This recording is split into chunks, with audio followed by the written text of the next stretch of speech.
বাড়ির ছাদ ছুঁয়েছে বানের পানি। জেলার ৫ উপজেলার অধিকাংশ এলাকায় ডুবেছে ঘরবসতি, নেই বিদ্যুৎ ও মোবাইল নেটওয়ার্ক, যোগাযোগ বিচ্ছিন্ন হয়ে পড়েছে মানুষ।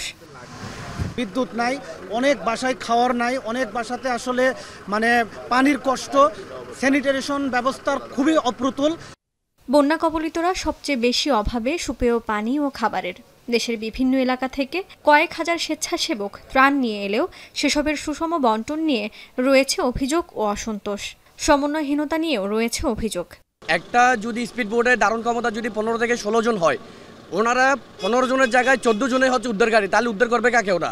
এখানকার সবচেয়ে বড় সমস্যা হচ্ছে প্রচুর ভলান্টিয়ার সংগঠন এখানে অবস্থান করছে, বাট তাদের উদ্ধার করার জন্য যে সরঞ্জাম বা লজিস্টিক সাপোর্ট, আপনি স্পিড বোট বলেন বা অন্যান্য যে বিষয়গুলো সেগুলো জ্যামে আটকে আছে। পানি কমতে শুরু করায় আশ্রয় কেন্দ্রগুলো থেকে বাড়ি ফিরতে শুরু করেছেন সাধারণ মানুষ। দুর্গতরা জানান, এই মুহূর্তে শুকনো খাবারের চাইতেও রান্না করা খাবার ও ওষুধের প্রয়োজন মানুষের। খাবার পাচ্ছে না, ওষুধ পাচ্ছে না, চিকিৎসা পাচ্ছে না।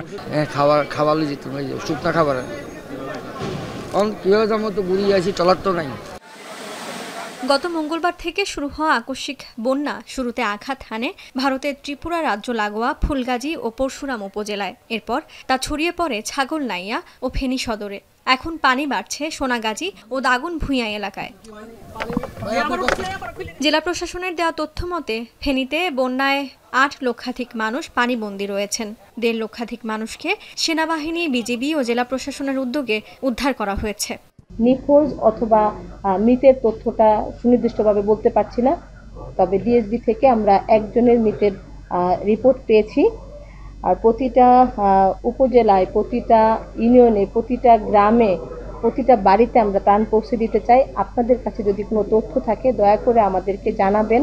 আমরা সে অনুযায়ী আমাদের সকল বাহিনী এবং ছাত্র জনতা, স্থানীয় মানুষ সকলের সহযোগিতায় আমরা ওই জায়গায় ত্রাণ পৌঁছে দিতে চাই। বন্যা পরবর্তী পরিস্থিতি মোকাবেলায় জেলার ৬ উপজেলায় ৬টি ও জেলা সদরে একটি মেডিকেল ক্যাম্প স্থাপন করা হবে। জেলা প্রশাসন থেকে ৬০,০০০ প্যাকেট শুকনো খাবার বিতরণ করা হয়েছে। সেনাবাহিনী বিমান থেকে বিতরণ করেছে ৩৮,০০০ প্যাকেট। এখন ফেনী। শিয়া বাটার ও ভিটামিন ই সমৃদ্ধ lily glam beauty soap. Lily, always beautiful.